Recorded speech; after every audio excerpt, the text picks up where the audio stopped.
எடுத்து உடுத்திக்கலாமா,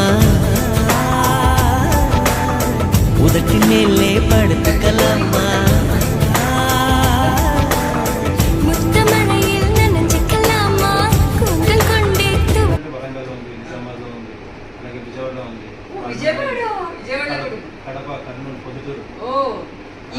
మీకు లేని దిక్కు నుంచి ఫోన్ చేస్తే మరి పంపిస్తారా మా వాళ్ళ కోసం?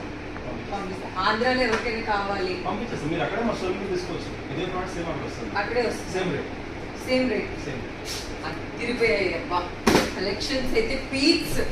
వెన్సాయి అంటే వెన్సాయి లాగే ఉంది.